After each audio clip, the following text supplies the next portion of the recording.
Amma ba'd, ang lahat ng papuri at pasalamat ay nauuko lamang sa Allah, ang Panginoon ng sanlibutan. Naway ang kanyang kapayapaan, pagpapala at pagpupugay ay naman sa kanyang huling propeta, si Propeta Muhammad sallallahu alaihi wasallam, sa na kanyang mga sahaba, mga pamilya, at sa lahat ng mga patuloy na tumatak sa matuwid na landas hanggang sa araw ng paghukom. Mga kapatid sa Islam, welcome sa ating lecture o program na pinamagatang Istiqbal Ramadan o ang pagsalubong sa buwan ng Ramadan. Sinabi ng Allah sa Quran, Ya ayyuhalladhina amanu kutiba alaykumus siyam kama kutiba alal ladhina min qablikum la'allakum tattaqun ayyaman ma'dudat. Sabi ng Allah, o kayong mga mananampalataya, pagtutuhanan inobliga sa inyo ang pag-aayuno sa Ramadan tulad ng pag-obliga nito sa mga nauna sa inyo ng mga nasyon upang kayo ay magkaroon ng takot sa Kanya. Ito ay mga iilan lamang na araw, na mga araw. Faman shahida minkum ash-shahra falyasum. Kaya't sino man sa inyo ang maabutan sa buwan ng Ramadan, obligado sa Kanya na mag-ayuno. At sinabi ng Allah, wa antasumu khayrun lakum in kuntum ta'lamun. Kung kayo ay mag-ayuno, ito ay mas mainam para sa inyo kung inyo lamang nalalaman. Mga kapatid sa Renong Islam, wala tayong ibang hangad sa ating ginagawa na mga pagsamba, paggawa ng mga kabutihan, pag-iwas sa kasamaan, maliban na tayo ay makapasok sa paraiso. Wallahi, walang ibang pinakamataas na bagay na makamit ng isang tao maliban na lamang na siya ay makapasok sa paraiso. Ang paraiso, mga kapatid, ay napakataas kung atin siyang bibigyan ng pagliliwanag. Kung ating ipapaliwanag o i-describe ang paraiso, talagang napakataas ang paraiso. Subalit, ito ay gagawin ng Allah na malapit sa atin at gagawin tayo ng Allah na kabilang sa ipapasok doon kung tayo ay mananatili sa pagsamba sa Allah, sa paggawa ng kabutihan at sa pag-iwas sa kasamaan. At kabilang na dito, mga kapatid, ang isa sa mga ginawa ng Allah na paraan upang mapadali ang ating pagpasok sa paraiso, ang buwan ng Ramadan. Isang mabiyayang buwan na dapat samantalahin ng isang Muslim, na gagamitin niya ito para makamtan niya ang paraiso. Ang paraiso, mga kapatid, hindi lamang isang pangakong ipinagpaliban, kundi ito ang hindi kayang ibigay sa atin ng buong mundo. Ang paraiso, ito ang mga tagpong napilitan tayong hintayin at ang mga lugar na naging masikip sa mundo kaya't hindi na kayang yakapin ng ating kaluluwa. Ang paraiso, ito ang pag-ibig na ipinagkait ng buhay sa mundo at ang ligayang hindi kayang lamnan ng puso ni may siksik ng lupa. Ang paraiso, ito ay mga mukhang labis kong pinanabikan, mga mukhang labis natin pinananabikan. Sa antas ng pananabik ay nagiging sakit. At ang mga mukhang pinagkaitan tayo. Kaya inipon lamang natin ito sa panalangin at duha. Ang paraiso, ito ang wakas ng lahat ng hangganan. At simula ng bawat maningning na pangakong hindi kailanman mabibigo. Ang paraiso, ito ang pagsalubong sa saya ng walang takot at pamamaalam sa paghihirap na wala ng balikan. Ang paraiso, ganap na kaligayahan, ganap na kalayaan, walang pang-aapi, walang paninikin, walang kahirapan, at walang takot sa bukas na hindi tiyak. ang paraiso, mamamatay lahat ang tali. Lahat ng tali ay mamamatay, mawawala. Ang paraiso, namamatay ang mga pagbabawal na bumigat sa puso. Namamatay ang pagtanggi at namamatay ang kapangyarihang mapaniin. Sa paraiso, namamatay ang pagkabagot, namamatay ang pagod, namamatay ang kawalan ng pag-asa. Sa paraiso, namamatay ang kamatayan. Sa paraiso, walang paghiwalay, walang takot sa paglayo, walang pangamba sa paglalakbay, walang sakit ng mga kalagayan. Sa paraiso, walang selos, walang tulog na dulot ng pagod, at walang pagod na sinusundan ng pahinga. Sa paraiso, walang iyakan, walang sugat, walang luha, walang sakit. Sa paraiso, maglalaho ang lahat ng kahirapan. Mawawala ang mga bakas na itim sa ilalim ng mga mata. Namamatay ang pagod ng pagpupuyat at natutuyo ang mga luha ng pananabik. Sa paraiso, tayo ay magiging mas maganda pa, mas dalisay, mas malingling, mas payapa. Sa paraiso, makikita natin ang sugo ng Allah na si Muhammad sallallahu alaihi wasallam. At sa paraiso, para sa mga gumagawa ng mabuti, makikita natin ng Allah subhanahu wa ta'ala ang kataas-taasan. Lilladhina ahsanul husna wa ziyada. Para sa mga gumawa ng kabutihan ay ang pinakamainam ang paraiso at karagdagan pa. Sa paraiso ay may mga bagay na hindi pa nakita ng mata, hindi pa narinig ng tainga, at hindi pa pumasok sa isip ng tao. Kaya pagsikapan natin ito, mga kapatid.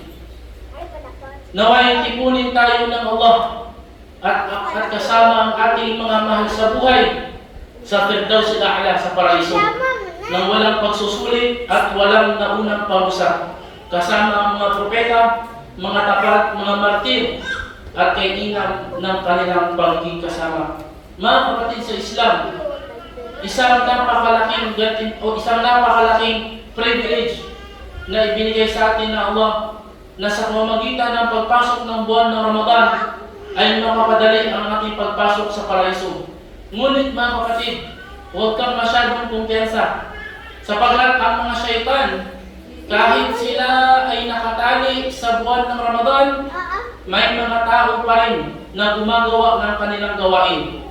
Kaya iwasan mo ang mga tao na maging dahilan para hindi mo masamantala ang kabutihan na ibibigay ng Allah sa Ramadan. Kaya nga, ang pagkakaroon ng mga kaibigan sa paligid na mabubuti, ito ang pinakadakilang biyaya mula sa Allah para sa kanyang mananampalatayang alipin. Sinabi ng isa sa mga ulama na si Sheikh Abdurrahman al-Nasir al-Sa'di, Ibn Nasir al-Sa'di rahimahullah, sabi niya, isa sa pinakadakilang biyaya ng Allah sa isang mananampalatayang alipin ay ang pagkalooban siya ng mabubuting kasama. At kabilang naman sa parusa ng Allah sa kanyang alipin ay bibigyan siya ng mga masasamang kasama. Ang pakikisama sa mabubuti ay nagdadala sa alipin tungo sa pinakamataas na antas. Samantalang ang pakikisama sa masasama ay nagdadala sa kanya tungo sa pinakamababang antas. Ang pakikisama sa mabubuti ay nagbubunga ng kapaki-pakinabang na kaalaman, marangal na pag-uugali, at mabubuting gawa. At ang pakikisama sa masasama ay inaalis sa kanya ang lahat ng ito. Sinabi ng Allah subhanahu wa ta'ala sa malapit na kahulugan, at sa araw na yaon, sa araw ng paghukom, kakagatin ng mapang-api ang kanyang mga kamay at magsasabi, sana'y tinahak ko ang landas kasama ang sugo. Kasawian sa akin, sana'y hindi ko ginawang kaibigan si fulan at si fulan. Sana hindi ko ginawang kaibigan sa ganito at ganyan. Tunay na inilayo niya ako sa paalaala, inilayo niya ako sa Islam, inilayo niya ako sa kabutihan, matapos itong dumating sa akin. At ang syaitan ay laging tagapagtaksil sa tao. Kaya mga kapatid, sikapin natin sa pagpasok ng buwan ng Ramadan ay sumama ka sa mga mabubuting tao na tutulungan ka sa paggawa ng kabutihan at para maging malapit ka pa sa Allah. Alhamdulillah, sa araw na ito ay bibigyan natin din ng linaw kung ano ang mga dapat gawin ng isang tao sa buwan ng Ramadan. So nandito ngayon sa harapan natin, tuloy Tagalog at tuwang gamiton kayo parang sa line sa kwanbot, sa mga record. Alhamdulillah, makikita niyo sa harapan ang ating paksa. Pwede pa siya zoom ang yung buwan. Anak. Ayun, anak.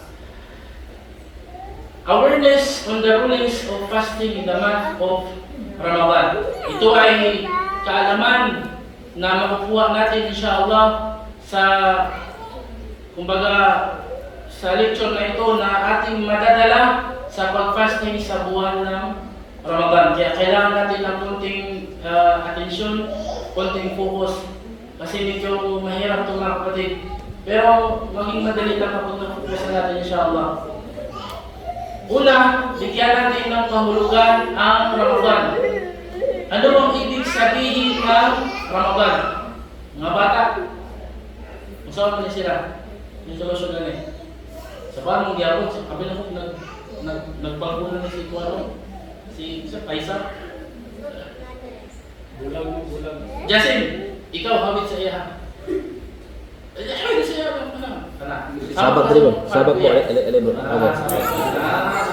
Jasim. Anak. Ayun. Nasi mo kuya. Tay, ano ang kahulugan ng Ramadan? Unya, natay papremyo no, pag kinsay makatubag, inshallah, natay 1,000. So, kuhan siya, kanang mahingo na ito sa 5 kapangutana, so tatuan 200. Or, gusto niyo tulong kapangutana lang, para kang 300. 5 na lang, para kang 200, inshallah. Okay. Ipagawas na mo na, para tinuod dun no, puno.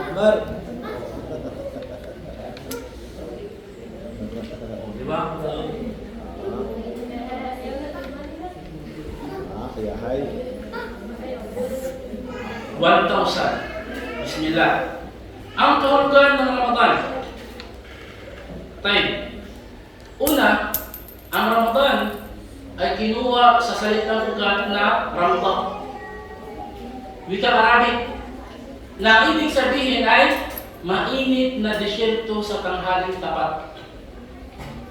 Tinawag na Ramadan o kumbaga itong Ramadan. Alam niyo yung desyerto kapag umiinit na siya sa tanghaling tapat, lahat ng dadaan doon na nakatiniil ba? Nakapaa, masusunog ang kanyang paa sa sobrang init na yun. Kaya tinawag na Ramadan ang buwan, wala yung tripan nila. Kaya tinawag na, kung sa kayo tripan? Diyan yung wala. Wala lang yung tripan. Sa taas. Wala ko no. Okay. Ang Ramadan ay mula sa salitang ugat na Ramadan. Ibig sabihin, mainit na disyerto sa tanghaling tapat. Lahat ng paa na dumadaan doon ay sinusunog niya sa sobrang init. Kaya tinawag na Ramadan ang buwan ng pag-aayuno, buwan ng fasting, kasi tulad kung paano sinusunog ng Ramadan, yung mainit na disyerto, ang paa na dumadaan doon ay sinusunog ng Ramadan ang lahat ng kasalanan sa mga taong nagpa-fasting sa loob nito. Kaya tinawag na Ramadan. Kasi kapag nag-fasting ka sa buwan ng Ramadan, masusunog yung mga kasalanan mo. Ang ibang mga ulama ay nagsabi na ang Ramadan ay mula sa salitang ugat na ramab, Arabic term, na ibig sabihin ay ang init sa sikmura. Kaya tinawag na Ramadan, ang buwan ng Ramadan, kasi lahat ng nagpa-fasting ay nakaramdam ng init sa sikmura. Kasi kaya nga ang isang nagpa-fasting, ang una niyang, kumbaga ang una niyang hahanapin sa pag-iftar ay tubig, kasi mainit na ang kanyang sikmura. Time. Ano naman ang kahulugan ng siyam o saum? Siyam o saum, sa ating lingwahe sa Tagalog, pag-ayuno, fasting, English, puasa sa Bisaya. Sa Islamic na kahulugan ng pag-fasting, ang pagsamba sa Allah ng isang natatanging tao sa pamamagitan ng pag-iwas ng mga nakakasira ng pag-aayuno mula sa pagsapit ng Fajr hanggang sa paglubog ng araw. Ito yung pinaka-definition ng fasting sa Ramadan. At tinuturo dito mga kapatid kung paano ka mag-fasting. Ngayon, bibigyan natin isa-isa ng kumbaga itahlil natin o kumbaga ipapaliwanag natin ng isa-isa ang bawat sentence na nandito sa kanyang kahulugan. Una, ang pagsamba kay Allah. Ang pagsamba kay Allah. Ibig sabihin, ang pag-fasting mga kapatid, ito ay nangahulugan ng intensyon sa pag-aayuno ay nararapat lamang sa Allah at hindi maaaring maglayo ng ibang bagay. Kaya nga sa pag-fasting mo sa Ramadan, wala kang ibang intensyon kundi, Ya Allah, magfa-fasting ako para sa iyo. Walang iba. Sabi ng mga ulama, kapag hahaluan mo ito ng ibang intensyon, mababawasan ng iyong reward. Example, magpa-fasting ako para sa Allah, pero kasama na rin doon yung magda-diet ako. Yan. At kasama na rin doon na maganda, mag-fasting para tipid sa ulam. Para tipid sa ulam. So yun, mga kapatid, ay mababawasan ang gantimpala. Pero kung isang tao, kapag siya ay mag-fasting sa Ramadan na may matibay na intensyon na, Ya Allah, para ito sa iyo. Pagsamba ko sa iyo, kumpleto ang reward na kanya makukuha. Paano naman kapag ang kanyang pag-fasting ay, kumbaga, gaya-gaya lang sa mga Muslim? Hindi para sa Allah, yun ay totally na walang gantimpala. Third, ang pagsamba kay Allah ng isang natatanging tao. Sino itong tao na ito? Para sa inyong kaalaman, hindi lahat ng Muslim obligadong mag-fasting. May mga kondisyon na kapag ito ay nabuo sa isang tao, ay saka palang magiging obligado ang pag-fasting. Ito ay ang natatanging tao na tinutukoy dito, ito ay nangangahulugan ng pag-aayuno ay obligado lamang sa mga taong natupad sa kanya ang mga kondisyon. So ano itong mga kondisyon? Mga kondisyon. Una, dapat siya ay Muslim. Kung isang tao ay Kristiyano, gusto niya mag-fasting sa Ramadan, wala siyang gantimpala. Hindi tanggap ang kanyang fasting. Kailangan niya munang mag-Muslim bago siya mag-fasting. Pangalawa, matino ang pag-iisip. May isang tao, Muslim siya, pero hindi matino ang kanyang pag-iisip. Either nabaliw siya or may sakit sa pag-iisip or sa sobrang katandaan na. Anong tawag mo? Assignment. Hindi, sa English, yung sa... Ha? Alzheimer. Yun. So, hindi obligado sa kanila ang fasting kasi wala na sila sa matinong pag-iisip. Pangatlong kondisyon, wastong gulang. Dapat ang isang Muslim na may matinong pag-iisip ay nasa wastong gulang. Ano ang tinutukoy na wastong gulang? Matatalakay natin ngaya, inshallah. Sunod, may kakayahan. Ibig sabihin, meron siyang kakayahan sa pag-fasting. At ano itong tinutukoy na kakayahan? Ating matatalakay din maya-maya inshallah. Sunod, hindi siya manlalakbay. Ibig sabihin, nasa bahay lang siya o nasa lugar lang nila. Hindi siya nagbiyahe. At panghuli, walang regla at walang nifas. Ano ibig sabihin ng nifas sa mga babae? Naam, pagdugo pagkatapos ng anak. Time. Balik sila ito. Ito yung 6 na kondisyon kapag nakumpleto ng isang tao, obligado sa kanyang mag-fasting sa buwan ng Ramadan. Una, Muslim. Pangalawa, matino ang pag-iisip. Pangatlo, nasa wastong gulang. Pang-apat, may kakayahan. Pang-lima, hindi manlalakbay. Pang-anim, walang regla at nifas. Type. Mga nakakasira ng fasting.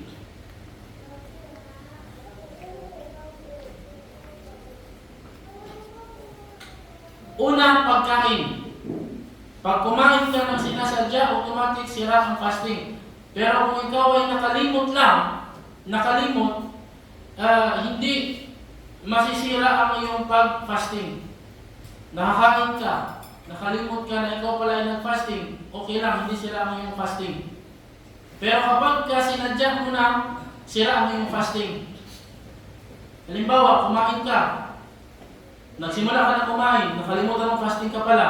Uy, fasting pala ako. Dapat kang tumigil sa pagkain. Kapag itinuloy mo yun, automatic sira na ang iyong fasting.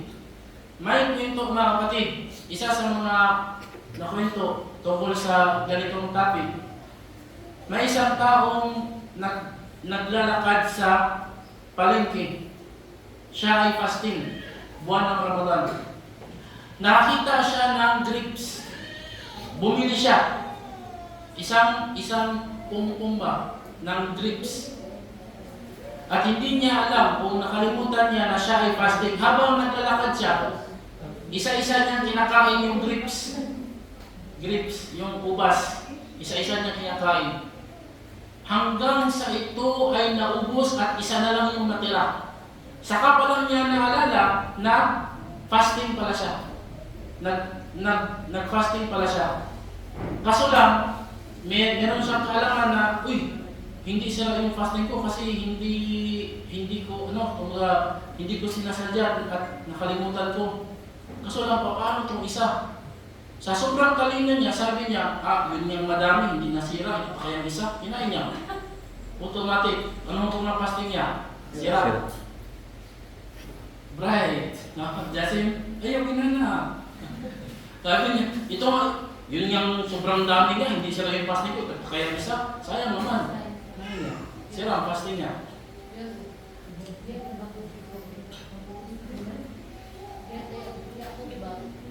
Time. Next na nakasira ng pag-fasting, ang pag-inom. Ang pag-inom. Sasadyain mo ang pag-inom, sira yung fasting. Next, ang pagkipagtalik sa asawa. Sira ang fasting. Next, ang pasadyang pagsuka. Kaya magsuka ka na sinasadya mo, sira yung fasting. Next, ang regla. Pag niregla, automatic sira ang fasting. Sunod, pasadyang pagpapalabas ng similya o sperm cell o tinatawag ni Jasin na istimna, sira ang fasting. Next, pag-iintensyon na puputulin ang ayuno. Putulungan ako, putulungan ako na eh. Kahit hindi ka pa kumain, pero nag-intensyon ka na putulin yung fasting, automatic sira lang yung pag-fasting. Mayroong tanong, Ustad, yun nga yung nangyari. Nag-intensyon ako na hindi nila ako nag-fasting. Tapos, ang hukom nito is sira ang fasting. Kahit hindi pa ako nakakain. So kung sira na yung fasting ko, pwede na akong kumain. Anong hatol nun? Pwede ba? Hindi. Ha? Hindi. Nga naman? Bakit? Ramadan. Tayo, dahil Ramadan. Dahil ang mga araw ng Ramadan ay banal na kapatid. Banal ang mga araw sa Ramadan. Kumbaga, kahit na sinadya mo na sirain yung fasting mo, bawal ka pa rin kumain hanggang sa lumubog ang araw. At kapag kumain ka, bawat subo mo ay haram. Kumakain ka ng haram. Kahit sabihin mo na sinadya mo. Time. Maya-maya tatalakayin natin yung ating babalikan yung yung mga kondisyon kasi maraming matatalakay doon ng mga mayroong dito. Type, mga nakas na fasting, dialysis. Kapag nag-dialysis ka, automatic sira ang fasting.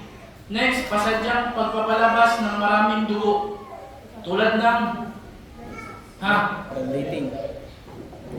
pag-donate ng dugo at saka pagtandok, cupping, pijama, paninigarilyo, nakasira ng fasting, dextrose, nakasira ng fasting, mga hindi nakasira ng fasting,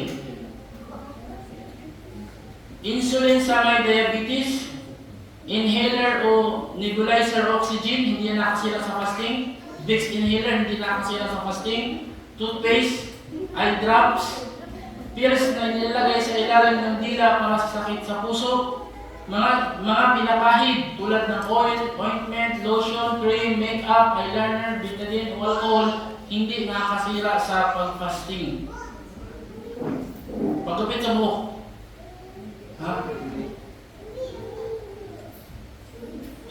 Time.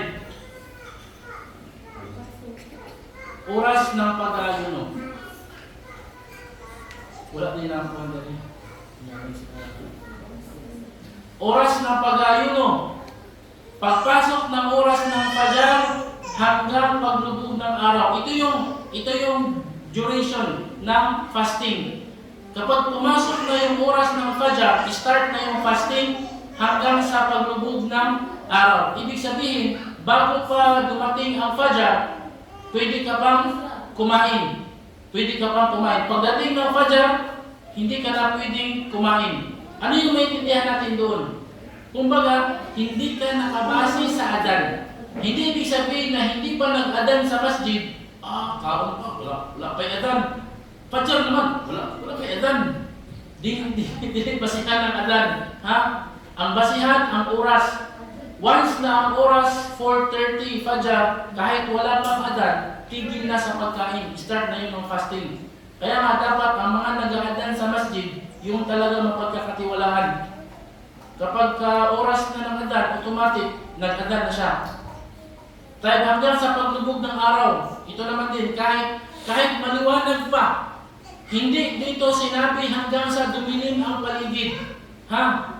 Ang sinabi dito paglubog ng araw. Minsan, kahit lumubog na yung araw, maliwanag pa rin yung paligid. Pwede ka nang kumain. Pwede ka nang mag-iftar. At hindi rin basihan ang adan. Kapag lumubog na yung araw, kahit wala pang adan, matik na pwede nang mag-iftar. At ang araw na binabanggit dito, yung bilog niya. Kapag ito ay nawala na sa karagatan, example sa dagat, ito ay nawala na, automatic pwede ka nang mag-iftar. Kahit meron pang reflection ng araw. Balik tayo doon sa mga kondisyon sa pag-obliga sa fasting. Mga palatandaan ng wastong kulang. Siyempre, kabilang sa kondisyon, kailangan umabot siya sa wastong kulang. Ano yung mga sign na ang tao ay nasa wastong kulang na?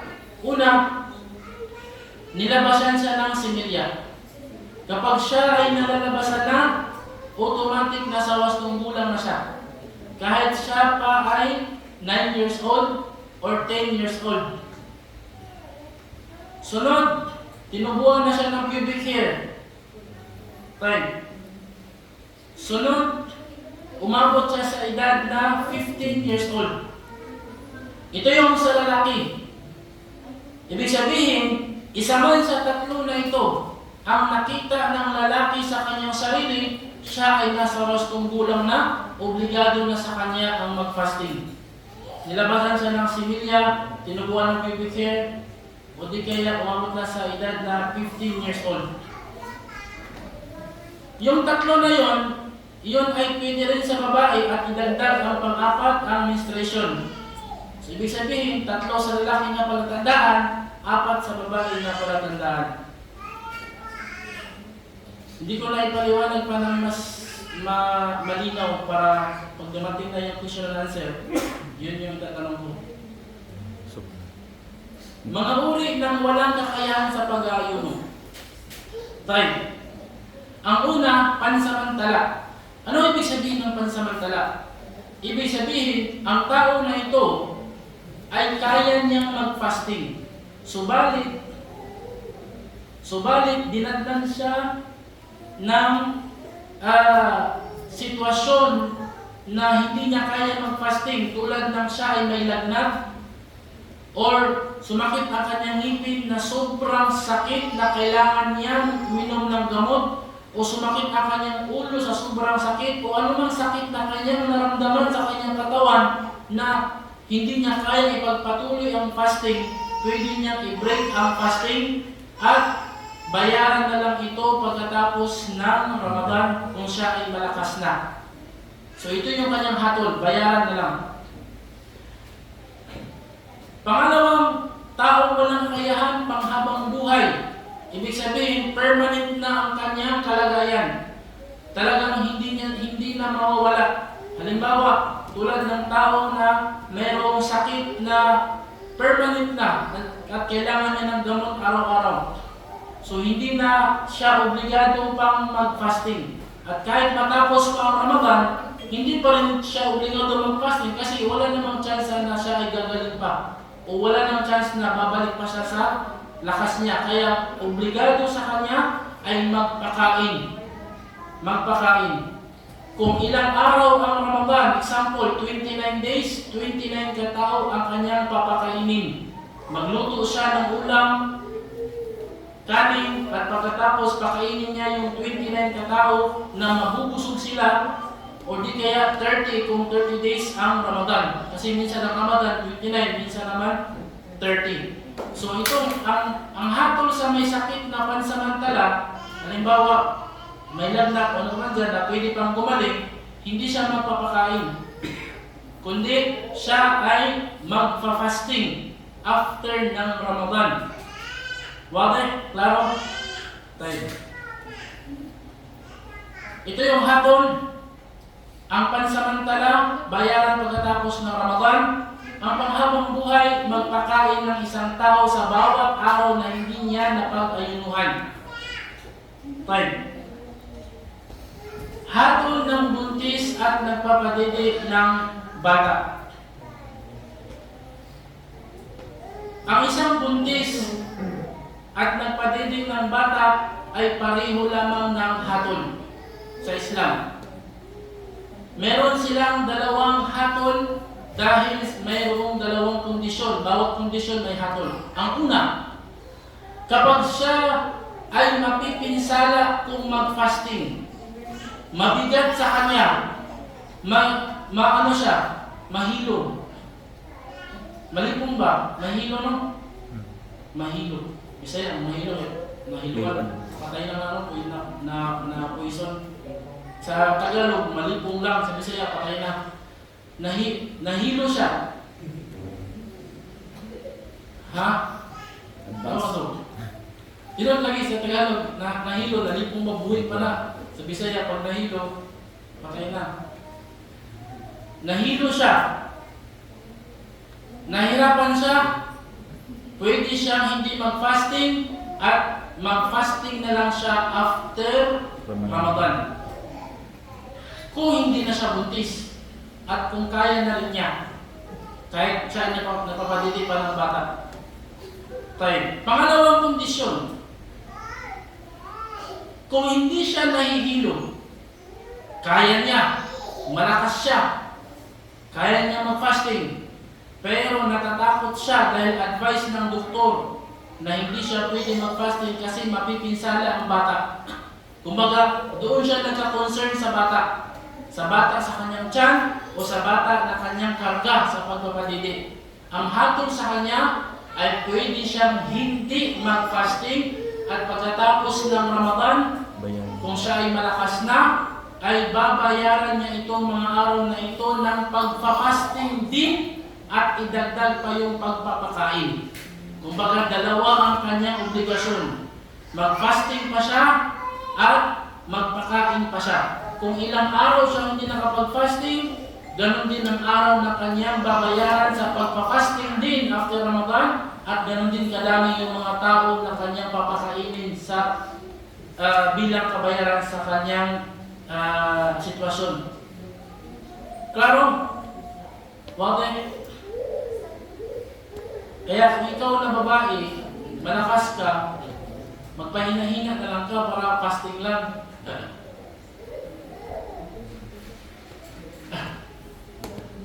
Subhanallah. Minsan, subhanallah, gusto nating makatakas ba? Kumbaga, may mga tao na ginagawa nila ang Allah na walang alam. Kumbaga, niluloko nila ang Allah sa kanilang ginagawa. Pero hindi nila alam, sila yung naluloko. Kumbaga, sarili nila ang niluloko nila sa pag-iwas sa mga obligasyon na inobliga ng Allah sa kanila. Kaya na, yun ay delikado mga kapatid.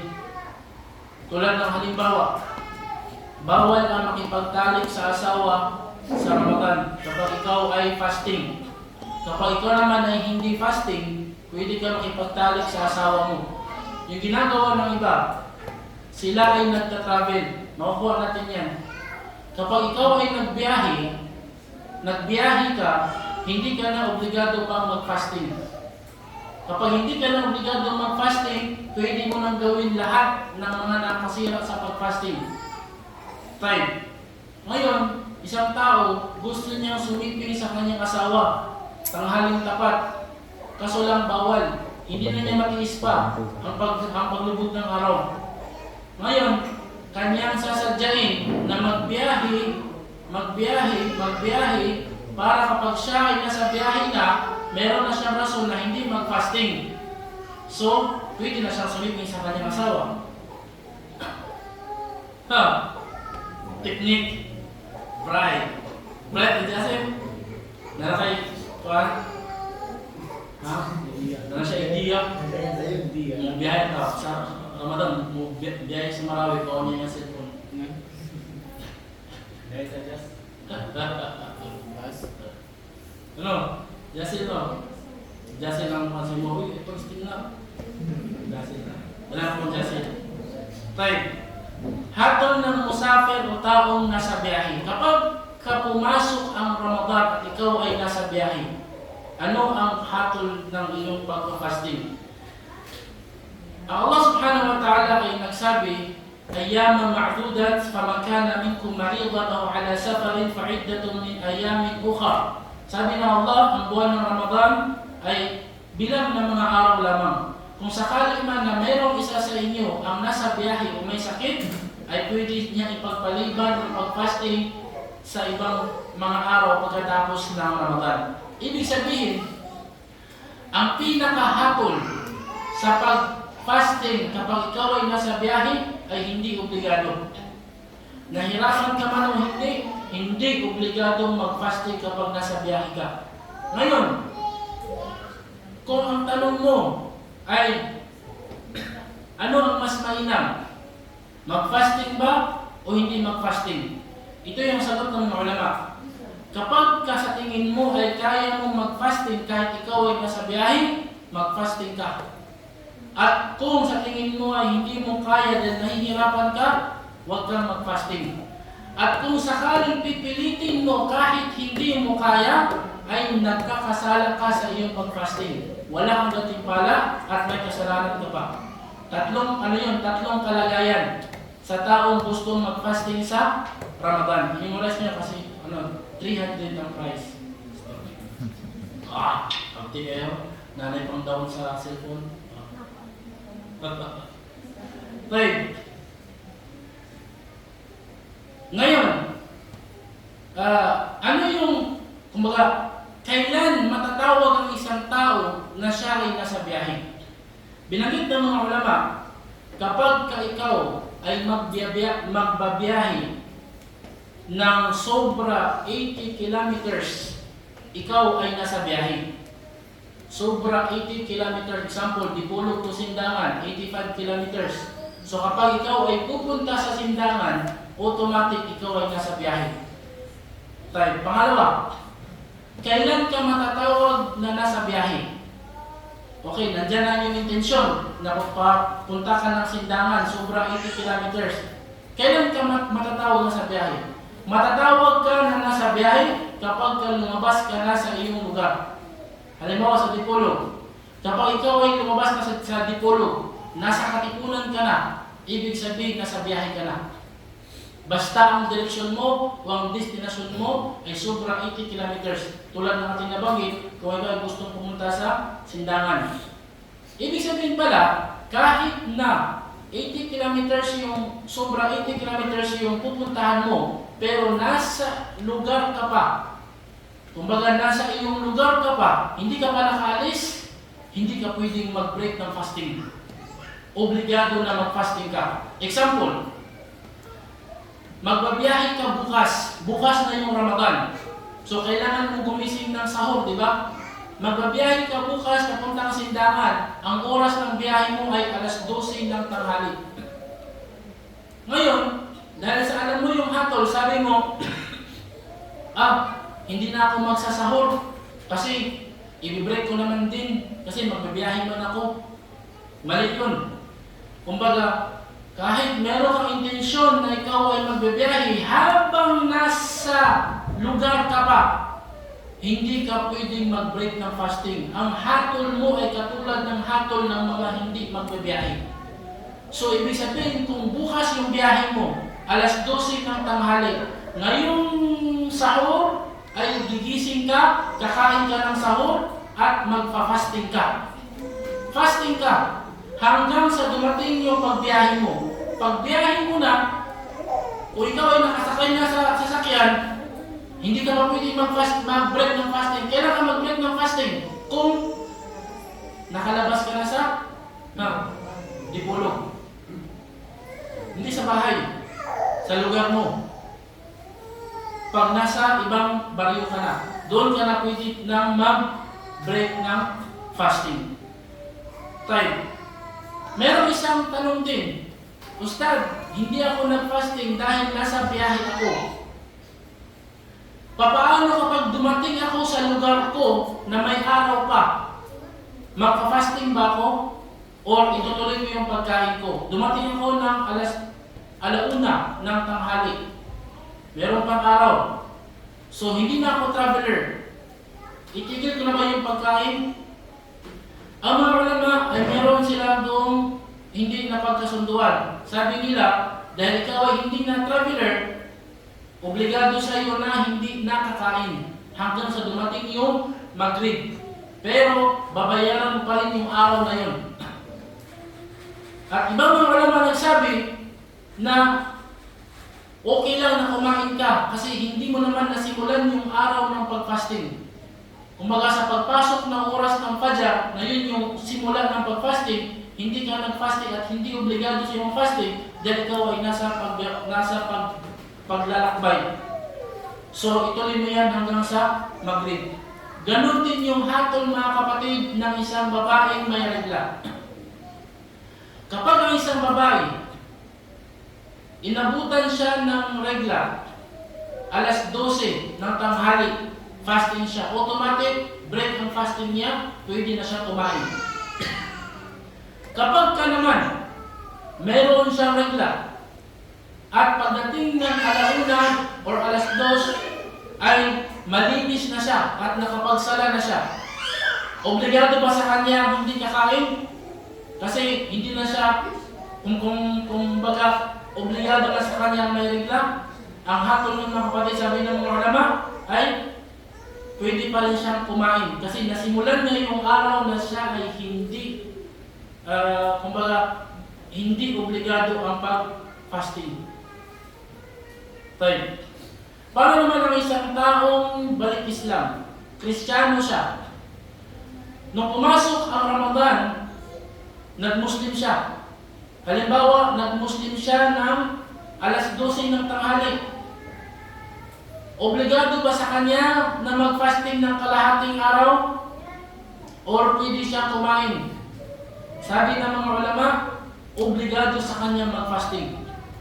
Kasi siya ay Muslim na at pumasok na sa kanya ang lahat ng mga obligado sa isang Muslim dahil siya ay nag-Muslim na.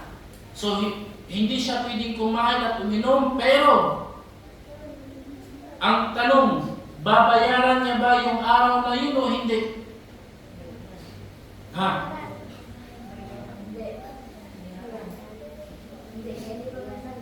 Tayo, sahih. Hindi niya babayaran yung araw na yun. Kasi pumasok yung araw o nag-umpisa yung araw na yun na hindi siya Muslim. At ang isang taong nagbalik Islam, wala siyang obligasyon sa kanyang nakaraan. Klaro? Tayo, pero obligado sa kanya na hindi nakakain. Para saan pa? Para sa gantimpala, mayroon siyang reward. At kung siya ay kakain pa rin, habang may araw pa na siya ay nag-Muslim na, siya ay magkakasala.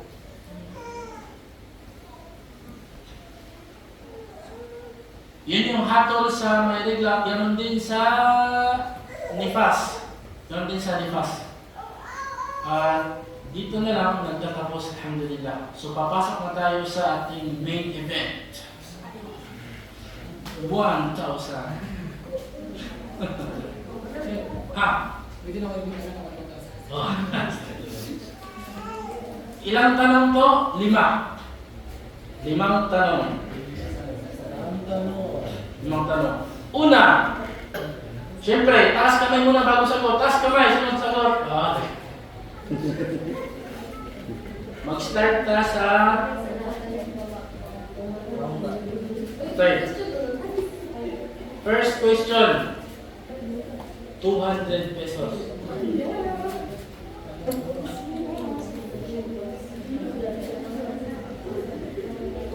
May isang tao, pangalan niya, sampol, sa bahay.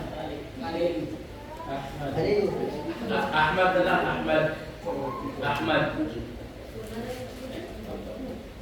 Siya ay 13 years old. Si Ahmad, 13 years old.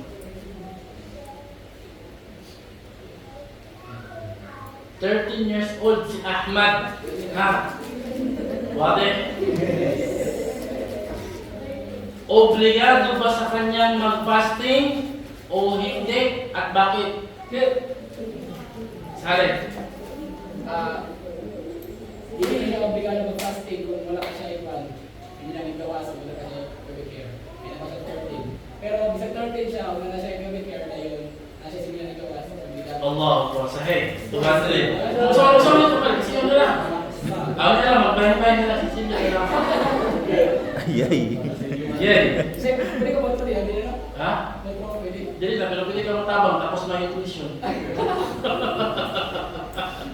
Pilih kamu tabang, tabarin sudah sudah. Mata. Jadi awal. Right, next question. Tama ko na. Ayun. Tay. Isa sa mga kahulugan ng Ramadan ay Ramda. Bakit? Ay ano ang kahulugan ng Ramda? At bakit dito kinuha ang pangalan ng buwan ng pagpapasting? Ano ang meron? Bigyan mo ako ng malinaw na paliwanag. Tay. Isa lang. Marinate na desierto. Sir. Tay. Tapos, bakit tinawag, nganong gitawag na Ramadan? Nganong dito gikuha ang Ramadan? Pangalan.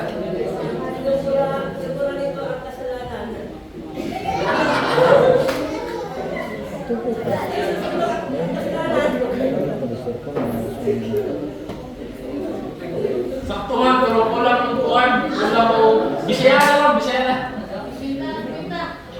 Sige, sakto man to. Kailangan na ng kuhan ba? Proper na kuhan.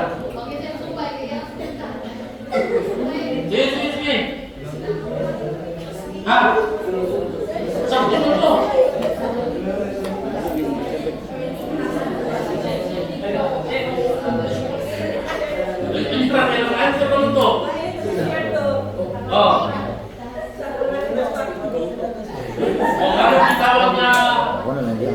Ramadan. Ang Ramadan, ay anong gitawag ang Ramadan?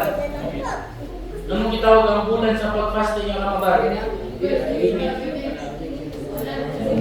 Kaya?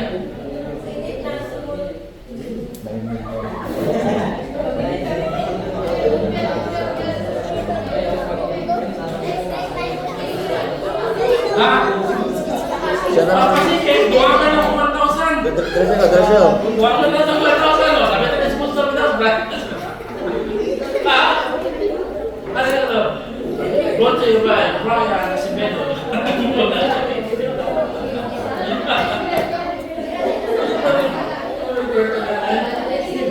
Sige, oh. Bakit 1,000?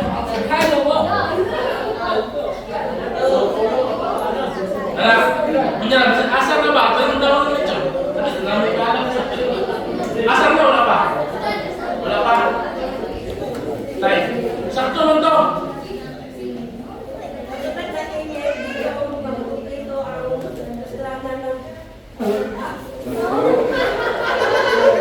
Hindi, sakto to, makakuan. Sige lang, kaya itong chance, sakto lang to.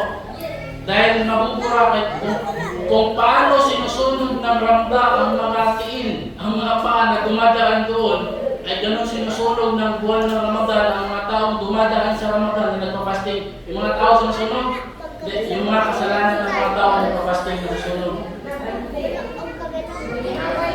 Sige lang, okay na. 200. Tay.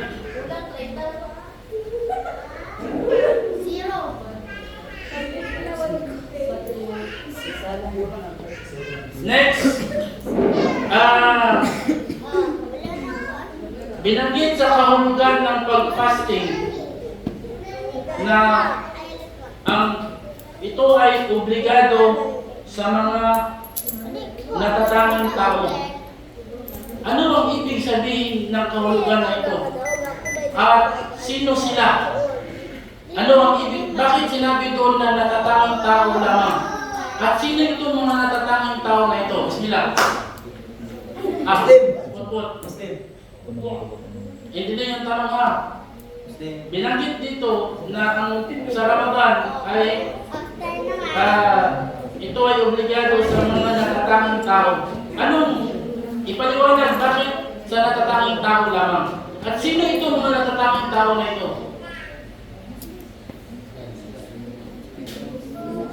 Wala.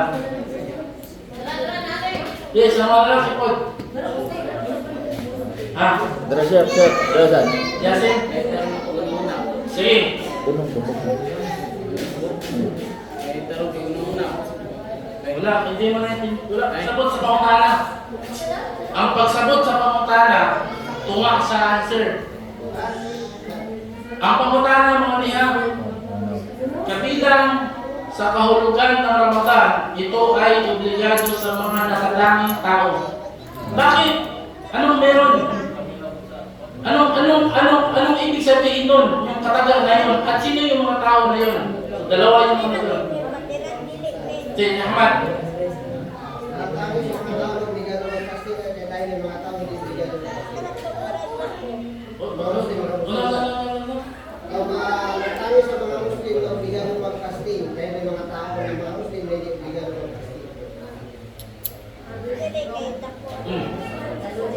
Kaya, Kasi ano pa yung mga... sino yung mga tao na yan? Yung mga tao. Yung mga tao na Hindi, ang unang to ba? Yung i-explain kung ano tamang mga O, sino sila? Ang tawag ito ay may mga yung katao Mga malalakbay? pwede lang naman at ang mga tao pwede naman mag-inom Muslim matinong pag-iisip may kakayahan Muslim, matinong pag-iisip. may kakayahan Usay dito, no? Parang sa mga ano nga event ba, kaya mawala dito ang pagmamahal sa kapatid. Kaya miss magduwa ka, may dog, maka-answer siya. Magduwa, may dog, answer. Wala dito, sa yamong kiyaman na ba? Kanya-kanya na, wala na yung kapatid. May tribik sa answer. May tribik sa answer. Tay, Sakto itong unang itubag. Tapos next, saktong ulam.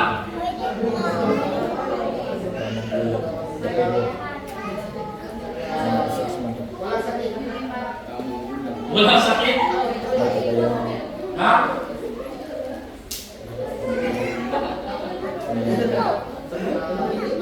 Walang Hindi manlalakbay. Walang sakit.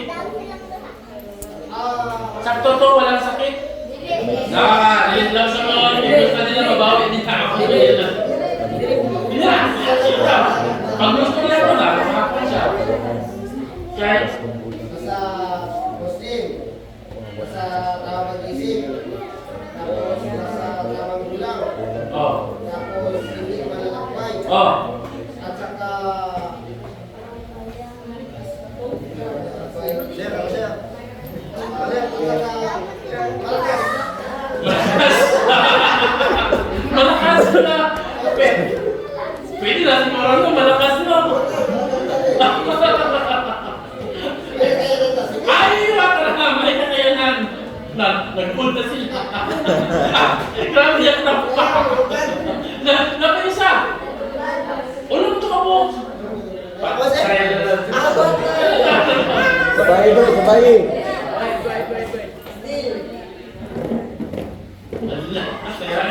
Saan na lang? Patay, 200. Next question na lang ito. Kung matubag na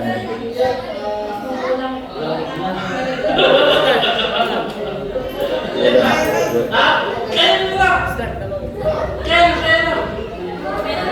Iya, usan na lang! Usan na lang mo! Hindi, daghan mo! Daghan pa! Daghan pa ako ba na?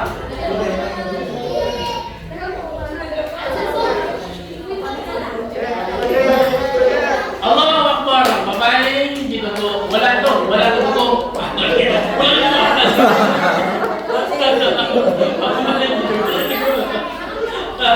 Alhamdulillah, sakto. 200 no, so napay duha. Napay duha. Time. Sa mga babae, pwede sa matubag sa mga lalaki. Pero pwede sa mga lalaki mo kasi kamag yapon. Ano ang hatol? Bigyan mo ako ng malinaw na paliwanag ng hatol ng pagrayuno ng babaeng buntis. bawal. Ano ang hatol ng pag-fasting? May isang buntis na babae. Pwede ba akong mag-fasting o hindi? Ano ang hatol? Ano ang regalo sa kanya? Kato, nakuha nagtasi ko nun po. Si Mariel. Pwede kong kaya niya.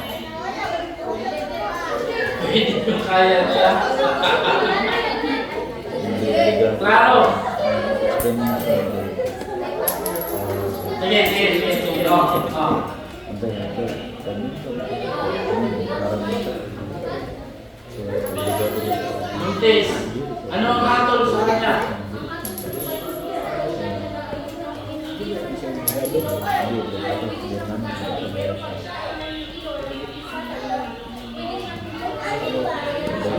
Hamza. Saan cellphone ko naman?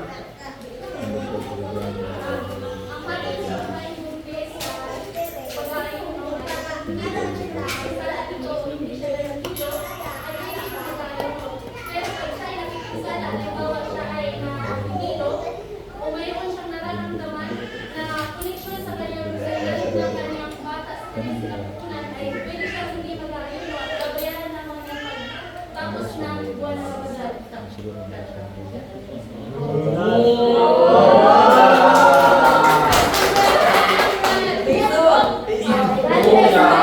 Ulang no? Ulang.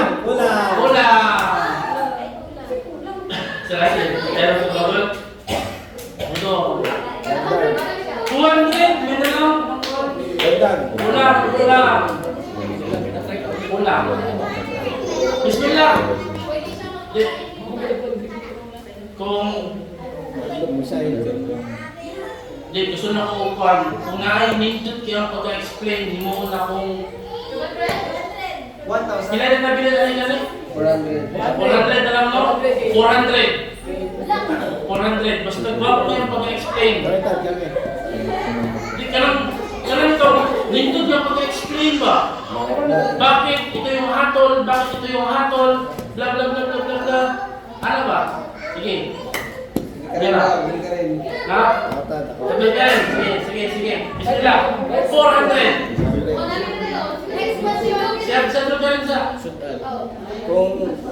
Kung yung babae ka ay nakakaramdam siya ng hilo o napiktuhan siya sa pagpapasting niya na pwede siyang mahilo, pwede siyang mangina, siya ay pwede siyang hindi magpasting pero babayaran niya pagkatapos ng Ramadan. Kapag siya naman ay inaakala niya na ang kanyang pagpapasting ay maapektuhan yung dala-dala niya sa tiyan na bata, inaakala niya na maapektuhan, siya ay magbabayad sa, pwede siyang hindi magfasting pero magbabayad siya sa Ramadan ng pagpapasting at magpapakain siya ng mga Muslim na 30 na Muslim. Pagka naman siya ay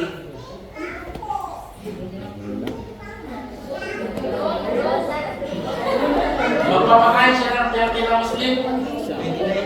ato po na yun. Magpapakain siya ng mga Muslim. Depende sa ano. Wala na.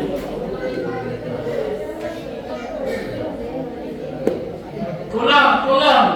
Kailangan nyo clear jud nga tubag jud kasi klaro nga kanan nyo masatisfy jud ang unang tana. Sige, dito sa likod. Lahat na po. Hindi man bawal na. Sige. Pagpamato, pagpili siya obligado. Hindi man reason, wala na ba? Kung siya po ay hindi siya obligado hindi siya obligado mag-practice, ito ay nakakasama sa kanyang pag-ibig o sa kanyang dinadalang tao. Pag pwede naman siya makapag-fasting, tingin niya hindi ito nakaka-apekto sa kalusugan Ay, niya at sa dinadalang wala naman doon. hatol po Ganun. sa buntis na hindi nakapag-ayuno ay dapat na itong pagbayaran after ng Ramadan at saka magpapakain siya ng magpapakain siya ng mga Miskin, depende sa araw na hindi niya nagpawal. nagpapakain siya sa mga bukidang hirap Pag ay, ng kanin at ng ulam depende po sa araw ng Ramadan. Example, kung 29 days din po at saka 30 is 30 days po. Sakto to?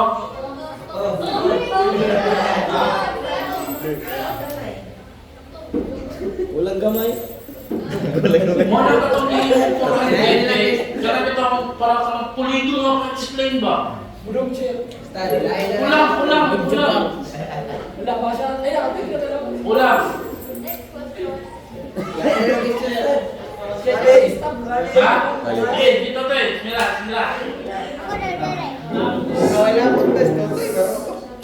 Okay, bismillah. Ang unang pag-ayun ng buntis sa walang mamagan siya, pinahintulutan na hindi siya mag-ayuno sa dalawang kalagayan. Una, mahina siya. Yung pagiging mahina niya, pasok na dito yung mapipinsala siya pag nag-ayuno siya. Pangalawang kalagayan kapag ito ay makapinsala sa sanggol. At ang kabayaran nito, kung hindi siya mag-ayuno sa buwan ng Ramadan, kapag ang pinsala ay para lang sa kanyang sarili, ang kabayaran nito yung tinatawag ng qada o yung pagbabayad ng pag-ayuno pagkatapos ng Ramadan at Ramadan. At kung ang pinsala ay sa kanyang sarili at sa sanggol, kailangan bayaran niya yung pagkatapos ng Ramadan at magpapalit at mag-feed. Tama? Ha? Tama?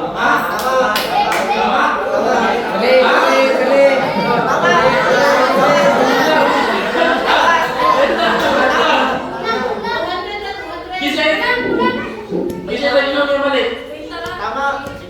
Ha? Tama ito mali. Mali to.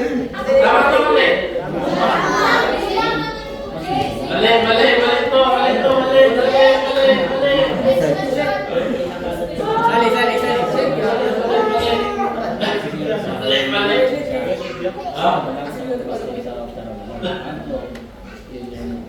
Sis, kasi kabay, isa ninyo din na.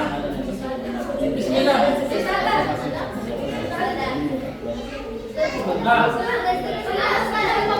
Sino para magdali na?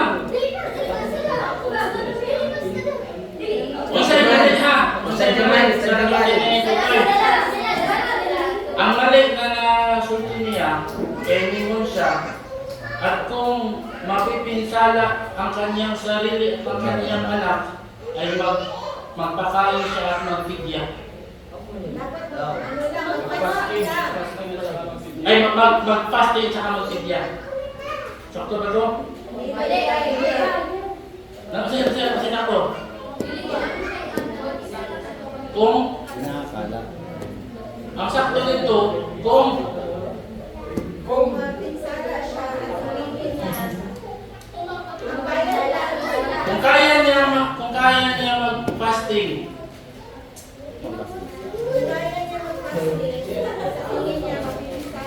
ang baby niya, anong kung?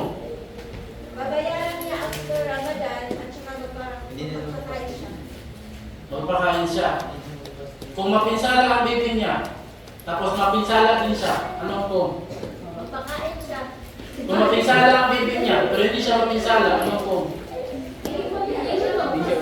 Hindi mo fasting. Hindi mo fasting. I-break na yung fasting. Hindi na siya mag-fasting. Hindi siya fasting. Start. Mapipinsala yung baby, pero hindi siya mapinsala, anong kung? Hindi siya mag-fasting. Hindi, obligado. Mag-fasting lang.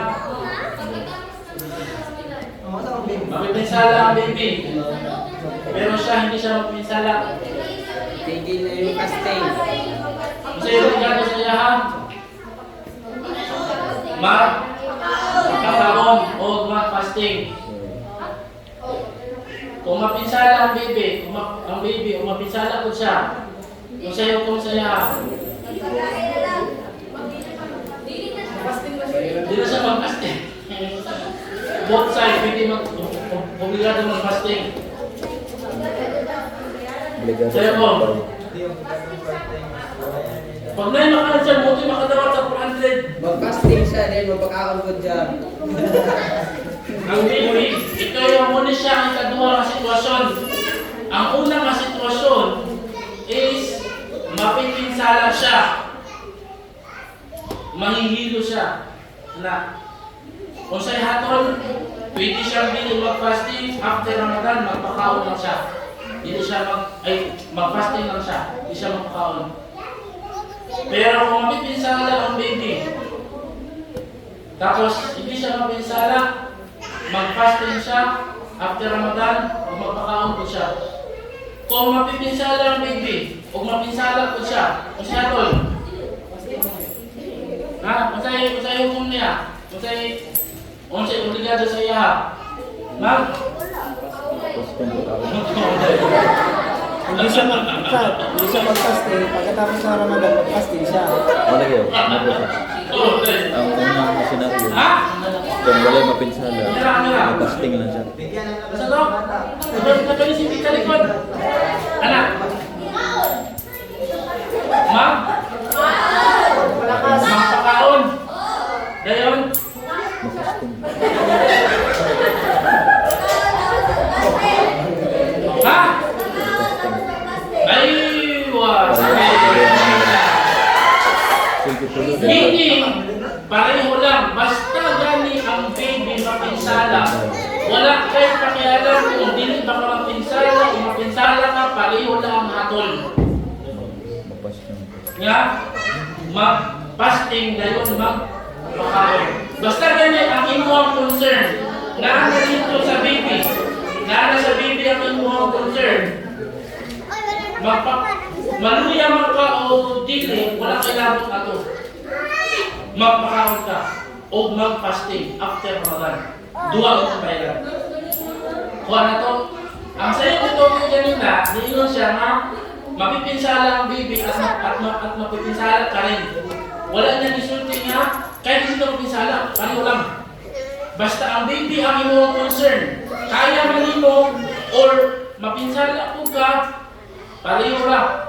Mag-fasting ka after Ramadan o magpakaon pa din ka. Pero kung ikaw lang, sa paglantaw mo, okay lang ang baby. Ikaw, malipong ka, di mo kaya, pero okay lang ang baby. Pwede ka din mag-fasting, pero after Ramadan, ang bayad mo, fasting ka, walang pakaon. Kuha na ito, kasabdan siya. Okay. Tanong Tad, bakit? Umana.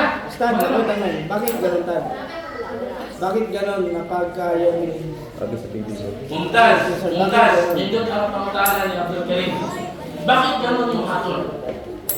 Tay, nakalipid ba? Ang unang pag-obliga sa fasting ay hindi obligado sa lahat. Kumbaga, meron kang pagpipilian. Pwede kang mag-fasting sa Ramadan or magpakain ka na lang. Yun yung una. Sabta na to. Kumbaga, ang unang batas sa pag-fasting sa Ramadan nung dumating ang Propeta Muhammad SAW sa Madina, hindi obligado talaga na dapat mag-fasting ang lahat. Kundi, kahit may kakayahan ka, pwede ka hindi mag-fasting, magpakain ka na lang. Moto siya. Hanggang sa bumaba ang aya sa Quran, "Faman syahida minkum ash-shahra falyasumhu." Sino man sa inyo ang naabutan ng Ramadan ay obligadong mag-fasting. Doon pa lang obligado na sa lahat. Okay, yung hatol na yun na bago ay nanatili pa rin siya doon sa taong may kakayahan mag-fasting. Pero mayroong nakapagpigil sa kanya bakit hindi siya mag-fasting. Magpakain siya. Tulad ng kung ano yung unang batas na magpakain lang, nanatili yung ganong batas pa rin. Kaya mong mag-fasting. Yung anak mo lang yung iniisip mo na nagpapadidig ka. So, ibig sabihin, pwede kang hindi mag-fasting. After Ramadan, mag-fasting ka, kabayaran at magpakain ka din. Bakit naman yung hatol sa isang buntis o sa isang nagpadidig na kapag siya yung napipinsala ay mag-fasting lang? Kasi yung hatol niya ay katulad ng hatol ng taong may sakit.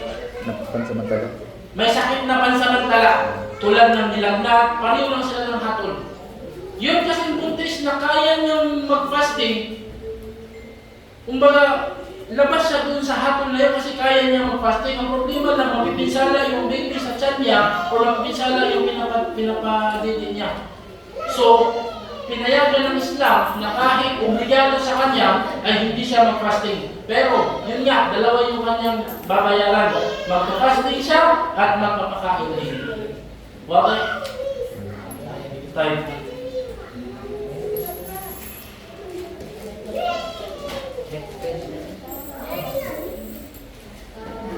Next question. Magbigay ng tatlong nakakasira sa pag-fasting. Gusto na nito kung simot ko si Mika. Tulog. Ako. Bayo. Mumtaz. 200.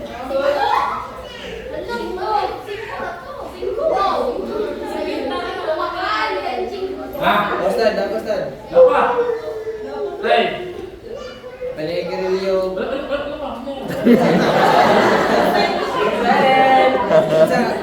Ito po sa'yo ni mong pilion. Muna bro, natubag na bro. Natubag na. Ray. Nag-fasting ko. Tapos nakalimutan ko kumain ako. Ano ang hatol sa akin at bakit? Russell, exempted. Bakit? Kasi hindi sinasadya yung pagkain. Mumtaz!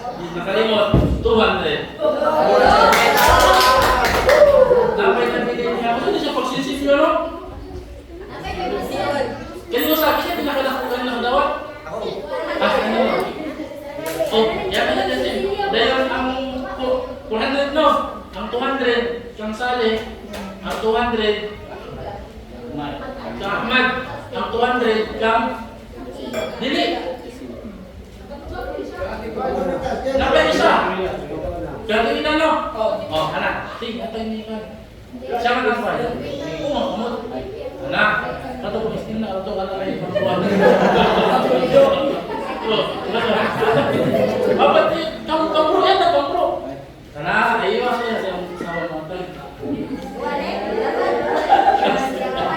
Basta hindi mo ka, mukutuwa ka, tukot yung tamo ka, hindi, para ni sa makumot ka,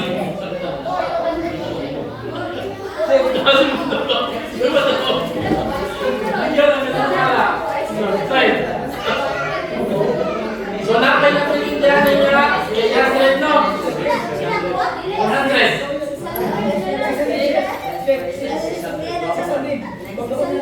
Ay, ano? Irase. Sining ka. Dali! Pero, ihatag na lang 500 kang Ahmad. Pagkagalang siya 100. Para kumutuwa, dito 100, no? Siya sa 100. Sama nila. Tapos 100. Oh, di ba na? Di ba? Ano to? Di ba? Sol. Okay.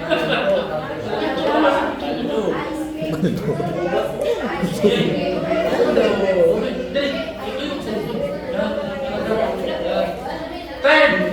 Napay 600, no? Napay 600. Ano ang hatol ng isang babaeng may regla? Kung siya ay naging malinis na may araw pa, ano ang kanyang gagawin? Itutuloy ba ang fasting o hindi? Ay mag-fasting ba siya o itutuloy yung pagkain? At bakit? Kasi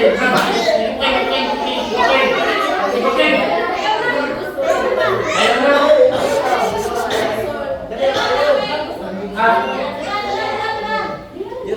Sige. Patuloy ng fasting.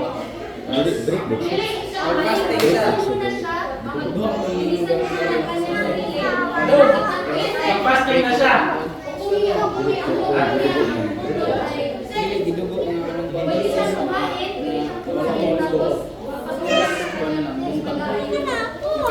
Pwede siya kumain at magpatuloy sa kanyang pag-ayun. Kumakikaon yan eh. Hindi mag-fasting naman. Mukhaon siya. Tapos mag-fasting siya. Magsaon siya. Tugtog.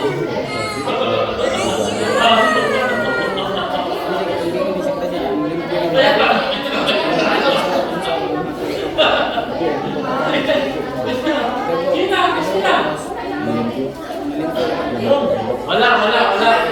Sige. Bismillah. Wala man. Butong na. Butong. Butong na. Butong. Dahil ka. Ang babae. Tapos, nalimpyo na siya. Kung siya ay obligado sa iyaha o nga naman, mag-fasting ba siya o kumao o kusaman naman? Ha? Maligo, dalan. Maligo daan. Dahil, Step by step. Mag-fasting, bisa ko doon.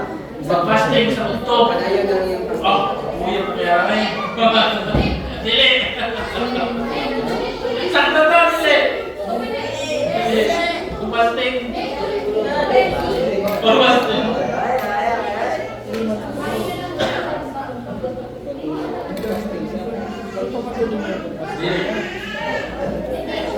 Oh, ikaw. Ito ko lang ka.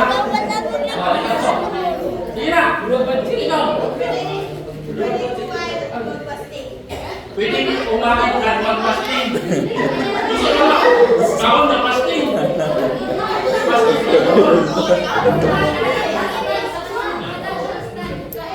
Ha?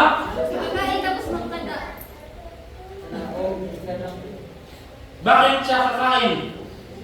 Buwan ng araw ng Ramadan. Hindi na siya nila. Mungkas! Hindi siya nila. Umpisa.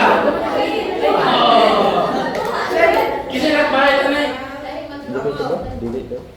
Si Mikano, 400 na sa inyo, sa mga lalaki, usa pa. So napay 400. Sige, pang last na niya, 400, para utang na. Pang last. 400. Ha? Pwede balik. Pwede balik. Tayo. Last na niya siya. Dati, snack ko lang. Ha? Ha? Butas. Kaya kung wala yung pang snack, ako na lang pang snack ko lang.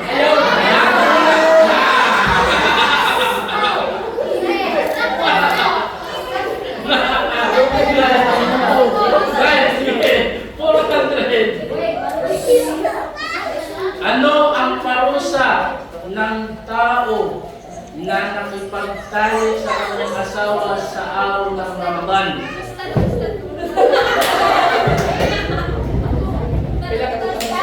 Ha? Mira. Una kasi nakatapos kami ito. Nakain siya rin. Ha?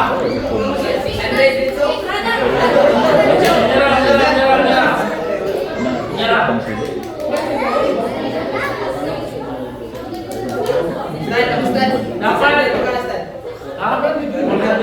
Dapat sakto matubag. Dapat po naka-arrange. Ha? Naka-arrange. Time.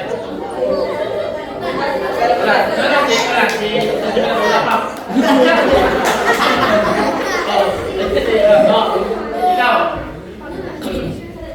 Magbayad siya o pag-start, mag-fasting siya o 60 days.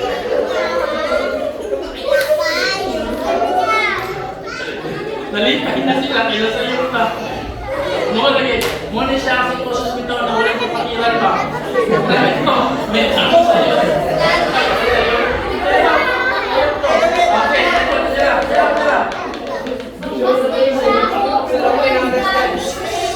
Nesa, dapat naka-arrange ang parusa. Nakipagtali sa kanyang asawa habang nagpapasting sa araw ng Ramadan. Parusa.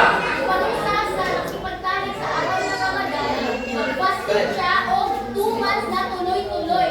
And then, kung makakalit siya yung period after, dapat mag-inom siya o tambal na, di siya.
ang parusa sa taong nakipagtalik sa asawa sa araw ng Ramadan. Bismillah. Ang una stand, magpalaya o kalalay. Ang magpalaya sa Kalalay sa Kasama ka na, kasama sa inyo lang sa kanil lang. Paano ba ang kalalay o ulipon? Lahi ang kalalay, lahi ang ulipon. Kompleto, bukas ko ba sa iyo lang? Kalas na. Una sir, ang unang ilagay sir, invalid na kailangan fasting. Pangalawa, bayaran pagkatapos ng panungunan.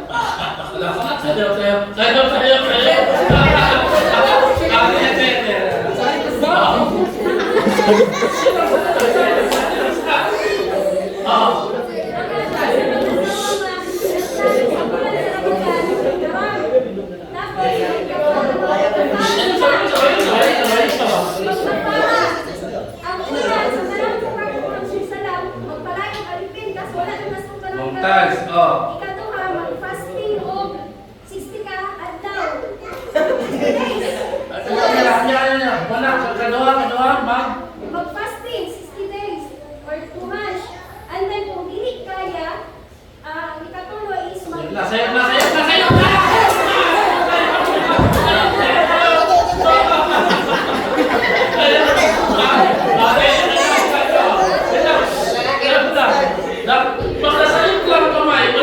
Magparusa sa ipagtali sa araw ng Ramadan, mag-fasting og 2 months. Magtawba ang sila sa tawba. Sabi sa kayo sa tawba.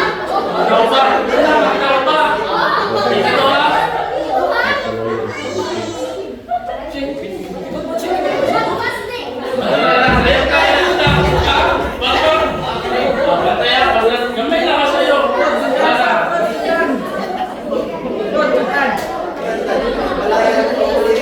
Ngayon, Hindi kaya pag-fasting of 2 months, hindi ko yun kaya.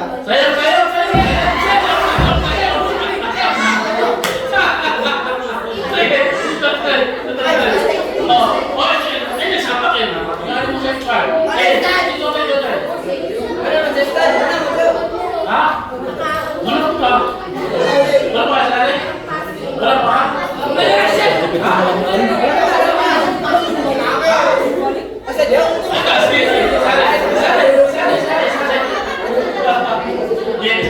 Gamay na ka sa'yo. Sir, una, magpakaya ko lipon. Ikaduha, mag-fasting og 2 months, dapat straight. Dili ko ni putol-putol. Buntan! Ano ba? Kaon. Hindi kaya 60.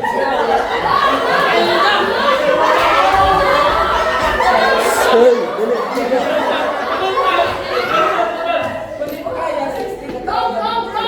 Kung hindi kaya, 60 ka tao, kurang din. 16 ka tao pakaluni mo. Ang pangutana, katong adlaw na iyahang na-break ang fasting, bayaran ba ito niya o dili na? Wala, so 61 days na. Hindi na ako 60 na. Parusa ko niya. Ano ang 60? Parusa to. Parusa to, pero katong pagbalay, kaya kayo, Ramadan to. Pero katong adlaw ka iyang na-break ang fasting, bayaran niya.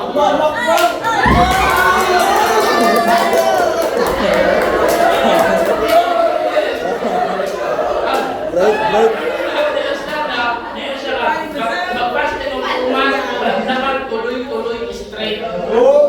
Straight. Ang meaning sa straight, pag once i-break lang sa adlaw lang, makusiro na siya. Balas.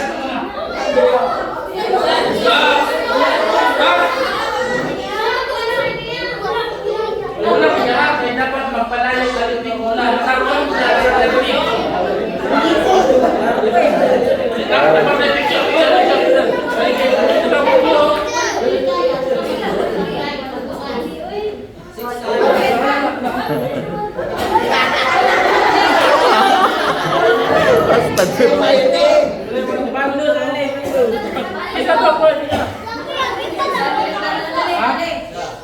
Bisa to may buhat. Siya o say. O pakal.